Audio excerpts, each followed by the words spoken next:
Hello बच्चों, कैसे हैं? मस्त बिल्कुल। आप देख रहे हैं Atul academic classes. Atul academic classes में आपका स्वागत है।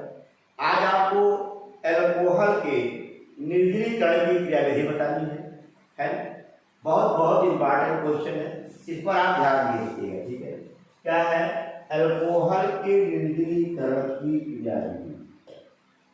एल्कोहल के निर्जलीकरण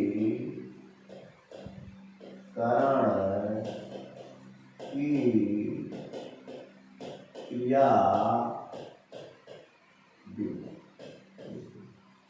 आप एक को मालूम है कि अगर अल्कोहल का निर्जलीकरण किया जाए तो टर्शियरी अल्कोहल का निर्जलीकरण शीघ्रता से होता है, प्राइमरी अल्कोहल का निर्जलीकरण जो होता है सबसे कम होता है। ये आपको पहले बताया गया। और निर्जलीकारक के रूप में H2SO4 का प्रयोग कर सकते हो, एल्यूमिना का प्रयोग कर सकते हो, या H3PO4 का प्रयोग कर सकते हो। ये निर्जलीकारक के रूप में प्रयोग कर सकते हो, ठीक है? आप देखोगे यहाँ पर अल्कोहल के निर्जलीकरण की क्रियाविधि के बारे में ध्यान देना। जैसे आपको मालूम है एथिल अल्कोहल C2H5 OH को यदि शांत सल्फ्यूरिक एसिड की उपस्थिति में, ठीक है ना, यदि शांत सल्फ्यूरिक एसिड की उपस्थिति में शांत H2SO4 की उपस्थिति में 160 से 170 डिग्री सेल्सियस तापमान गर्म करते हैं, ठीक है ना? उस अवस्था में आपका जो बनने वाला कंपाउंड एथीन बनता है, C4 प्लस H2। इसकी क्रियाविधि पे थोड़ा सा ध्यान देंगे, बड़ा इंपॉर्टेंट है। और एल्कोहल की अधिकता में भी पूछा जाता है कि एल्कोहल की अधिकता में निर्जलीकरण की क्रियाविधि बताइए, या एल्कोहल द्वारा ईथर बनाने की निर्जलीकरण की क्रियाविधि लिखिए, है ना? या एल्कोहल से एथीन बनाने की निर्जलीकरण की क्रियाविधि लिखिए। तो ये अल्कोहल से एथीन बनाने की निर्जलीकरण की क्रियाविधि है। इसके बाद ईथर का बताऊंगा, ठीक है? आप देखोगे मैकेनिक में आइए,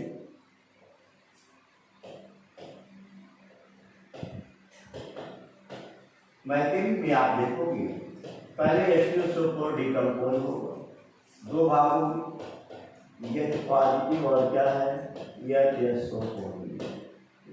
यहाँ पर ये सामने कार्बन में भी प्रोटॉन निकलेगा, आप देखेंगे फर्स्ट स्टेप में CH3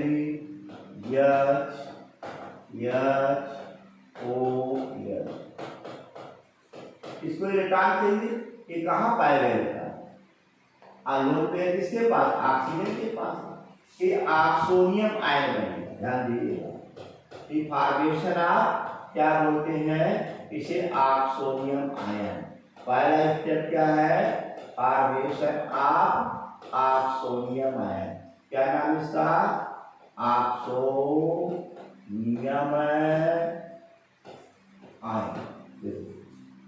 आया। अब यहाँ पर एक चीज देखिए, ऑक्सीजन के पास पॉजिटिव चार्ज हो गया, कि अपने चार्ज को मिनिमाइज करना चाहेगा कि नहीं करना चाहेगा? मिनिमाइज करने के लिए प्रोटॉन को क्या करेगा? इलेक्ट्रॉन को खींचेगा कार्बन से और फौरन ही डिस्चार्ज हो जाएगा जल।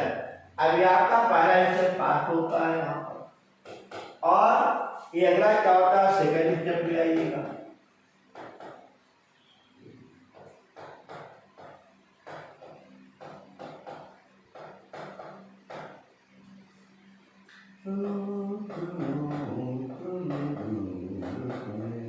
यहां से इलेक्ट्रॉन को खींचेगा और आप देखोगे क्या बनेगा?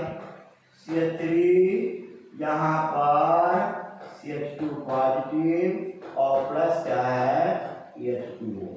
ये आपका क्या बन गया? Carbonium ion. कार्बोनियम आयन, ठीक है ना? ये आरडीएस होता है, रेट डिटर्मिनेशन स्टेप होता है। ये जो रिएक्शन होता है क्या होता है? स्लो होता है। आया। अब अगले में क्या होगा? देखो थर्ड स्टेप में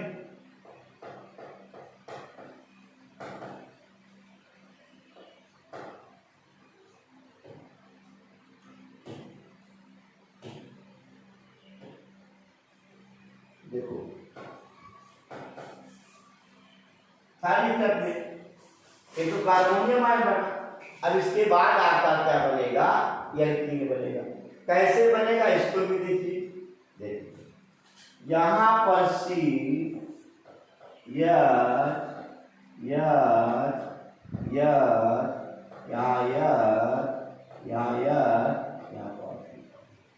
इस चार को मिनिमाइज करने की कोशिश करेगा। जैसे चार को मिनिमाइज करेगा, ये हाइड्रोजन यहाँ आएगा और पोटासियम हो जाएगा, एच पर जाएगा, और आपका जो बनने वाला compound CH2 double bond CH2 plus H bond, ये आपका क्या है, ये भी आपका क्या होता है, फास्ट रिएक्शन होता है। कंफर्म हुआ। तीन तरीके से ये तीन पदों में क्या होती है, अभिक्रिया होती है, और ये आपका क्या है, एथिल अल्कोहल से एथीन बनाने की क्रिया विधि होती है। यहाँ पर इंटरमीडिएट कंपाउंड कार्बोनियम आयन बनता है। ध्यान देना, जहां भी कार्बोनियम आयन बनता है वहां रिएरेंजमेंट पे दिमाग में रखिएगा। प्राइमरी सेकेंडरी टर्शियरी कार्बन होगा तो पक्का मान लिया रिएरेंजमेंट होगा, है, और रिएरेंजमेंट होकर के डबल बॉन्ड वहां जाएगा, जो अस्थायी कार्बोनियम आयन होगा उसके पास जाएगा।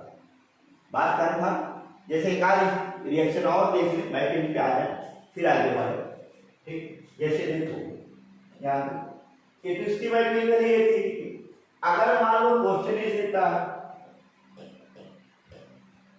CH3 यहाँ पर, CH3 यहाँ पर, यहाँ पर CH2 और यहाँ पर CH2 है। ठीक है, अगर इसका निर्जलीकरण करने को कंसंट्रेट सल्फ्यूरिक एसिड की उपस्थिति में गर्म करें, ठीक है, तो प्रोडक्ट, मेजर प्रोडक्ट कौन बनेगा? सवाल तो हो गया यहाँ पर, मेजर प्रोडक्ट कौन बनेगा, ये सवाल होता है। यानी कि डबल बॉन्ड यहाँ आएगा कि यहाँ आएगा, दो प्रोडक्ट संभव है, और दोनों प्रोडक्ट में आपको मैं बताता हूँ मेजर कौन बनेगा। जैसे CH3 है, आप ये CH3 है, डबल बॉन्ड CH है, CH3 ये बनता है। दूसरा क्या बनेगा, देखो CH3 है, यहाँ पर CH3 है, यह है CH है, डबल बॉन्ड CH3। अब इसमें कौन सा मेजर होगा, कौन माइनर होगा? ये आपका मेजर होगा और ये तुम्हारा क्या होगा, माइनर होगा। अब माइनर क्यों होगा, मेजर क्यों होगा? सवाल तो सुनो, यहाँ ये मैकेनिक कंफर्म करो। देखो अगर मैकेनिक की बात करता हूं, मैकेनिक याद रखिएगा,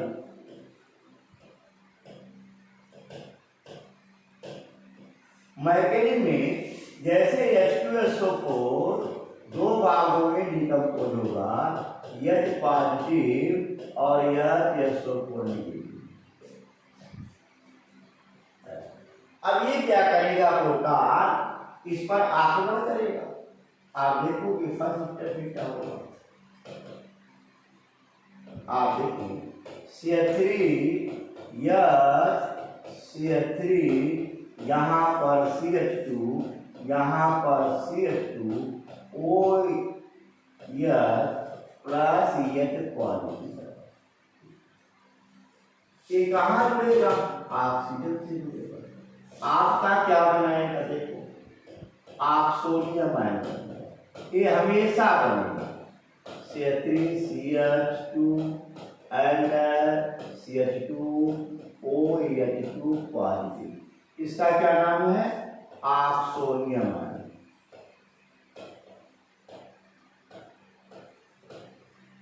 बात क्लियर?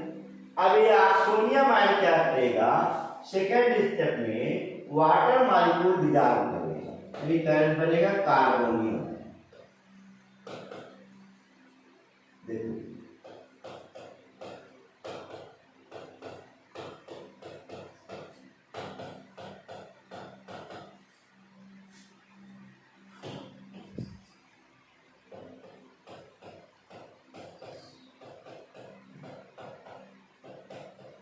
यहाँ से प्रोटॉन एक इलेक्ट्रॉन को खींचेगा, अपने चार्ज को विनिमय करेगा, और आप देखोगे CH3 यहाँ पर CH3 यहाँ पर आपका क्या है CH2 और क्या है CH2 पॉजिटिव और प्लस क्या बनता है आया। यहाँ पर जो प्राइमरी है, सेकेंडरी है, टर्शियरी है, एक फॉरवर्ड क्या करेगा, रीअरेंजमेंट करेगा। इसके दो रीअरेंजमेंट होंगे, एक का हाइड्रोजन प्रोटॉन शिफ्ट होगा पहला, और टू रीअरेंजमेंट के दौरान टर्शियरी पर कार्बन आएगा, क्या है प्रोटॉन आएगा। ये टू रीअरेंजमेंट होंगे आया। ये प्राइमरी है, एक पर सेकेंडरी है और एक पर टर्शियरी। प्राइमरी से सेकेंडरी, सेकेंडरी से टर्शियरी। तो उसके रीअरेंजमेंट का स्टेप लिख देता हूं। यहां पर देखोगे रीअरेंजमेंट लिखो,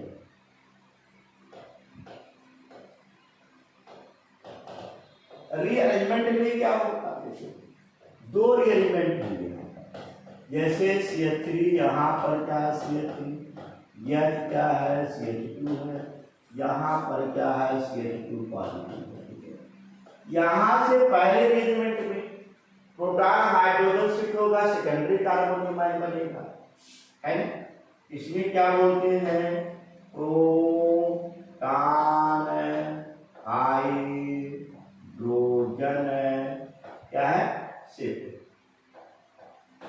देखो प्रोटॉन हाइड्रोजन शिफ्ट होगा और आप देखोगे सेकेंडरी कार्बन विनिमय, CH3 यहाँ पर CH पॉजिटिव और फिर क्या है CH3, एक रीअरेंजमेंट पुनः हो जाएगा, फिर वही प्रोटॉन हाइड्रोजन शिफ्ट होगा और आपका जो बनने वाला कंपाउंड CH3 पॉजिटिव CH2 और क्या है CH3, टर्शियरी कार्बन विनिमय बन गया। अब जैसे टर्शियरी कार्बन विनिमय बना, अगले स्टेप में, थर्ड स्टेप में क्या होगा, सेट रूल लागू होगा कि प्रोटॉन उस कार्बन के हाइड्रोजन के साथ निष्कासित होता है जिस पर हाइड्रोजन परमाणु की संख्या न्यूनतम होती है। आप देखोगे क्या होगा, CH3 यहाँ पर पॉजिटिव, यहाँ पर CH2, यहाँ पर CH3। अब देखोगे कहां से, यहाँ पर 3 हाइड्रोजन, यहाँ पर क्या है 1 हाइड्रोजन, 2 हाइड्रोजन, कहां से निकलेगा, जिस पर हाइड्रोजन परमाणु की संख्या क्या न्यूनतम है। हाइड्रोजन परमाणु संख्या कहां न्यूनतम, इसी पर न्यूनतम। आप देखोगे क्या बनेगा, CH3 यहाँ पर क्या है CH3, यहाँ पर डबल बॉन्ड और क्या बनेगा CH3। आप देखोगे मैकेनिक में बना कि नहीं बना, इसमें मेजर प्रोडक्ट है और क्या है माइनर प्रोडक्ट। तो अगर मेजर प्रोडक्ट पूछा जाता है तो स्थायी कार्बोनियम आयन के पास ही आप डबल बॉन्ड को लेकर देगा। आया कंफर्म हुआ। इस तरीके से यह अल्कोहल के निर्जलीकरण द्वारा एल्कीन कैसे बनाओगे ये आपको बताया। अगर यही पर सुनो, अगला है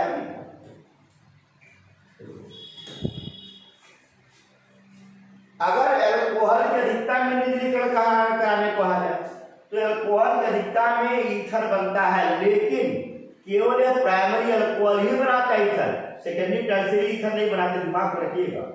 प्राइमरी अल्कोहल का ही निर्जलीकरण अधिकता में, प्राइमरी अल्कोहल की अधिकता में अगर निर्जलीकरण करते हो तो एथीन बनेगा, क्या ईथर बनेगा, ये पहला नहीं। टर्शियरी अल्कोहल यह क्रिया नहीं करता, दिमाग में रखिएगा चीज, ठीक है। अगर कहा टर्शियरी अल्कोहल की अधिकता में निर्जलीकरण कराया गया कोई मतलब नहीं, तभी वहां एथीन बनेगा, ईथर नहीं बनता, ठीक। आप देखोगे प्राइमरी अल्कोहल ही रहा, प्राइमरी अल्कोहल की अधिकता में निर्जलीकरण,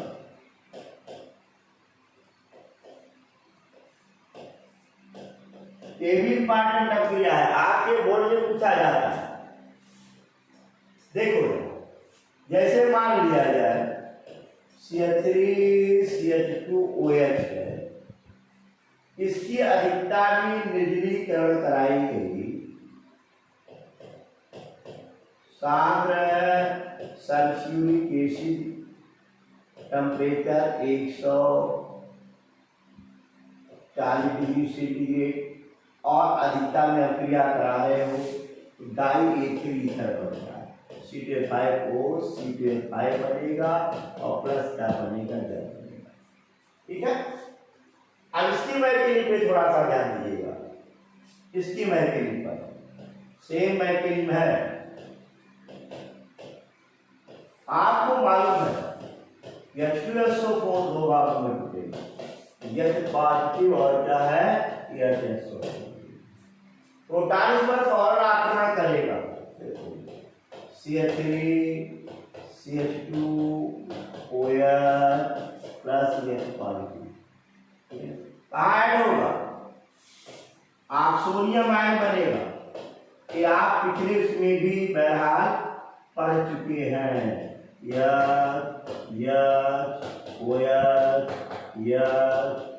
क्या है, आप सोडियम आयन।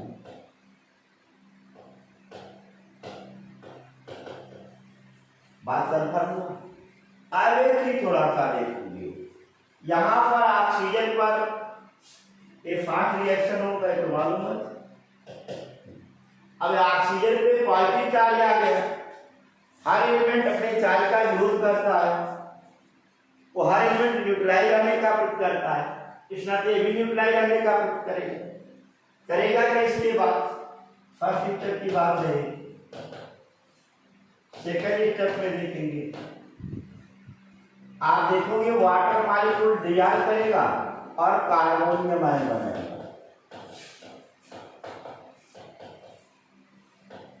प्रोटॉन यहाँ से क्या इलेक्ट्रॉन यहाँ से खींचेगा, अपने चार्ज को मिनिमाइज करके कार्बोनियम आयन का निर्माण करेगा। ठीक है,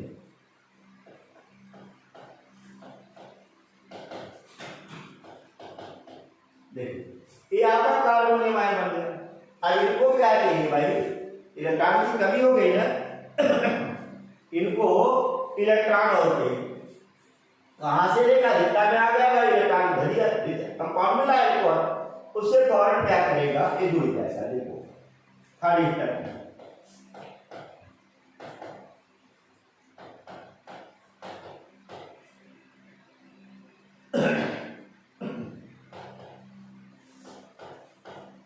ये क्या करेगा, HOC2H5, इनको लोन पे चाहिए, लोन पे यहाँ है, पड़ोसी से ले लेंगे, और जैसे पड़ोसी से जुड़ेंगे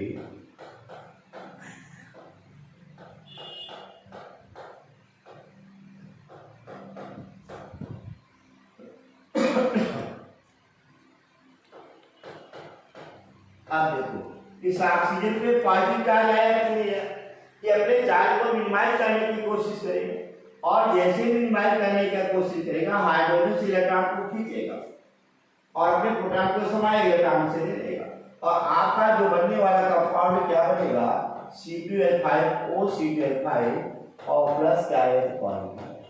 आप देखो अल्कोहल की अधिकता में ईथर बनने की निर्जलीकरण की क्या है क्रियाविधि होती है, बात कंफर्म हुआ। ये दोनों विधियां इंपॉर्टेंट है, इस चीज को ध्यान दिए रखिएगा। कंफर्म हुआ, क्लियर हुआ, इसे मैकेनिज्म को याद रखिएगा और ये भी दिमाग में रखिएगा कि प्राइमरी अल्कोहल ही ईथर बनाएगा, टर्शियरी अल्कोहल कभी भी ईथर नहीं बनाएगा, ये याद किया।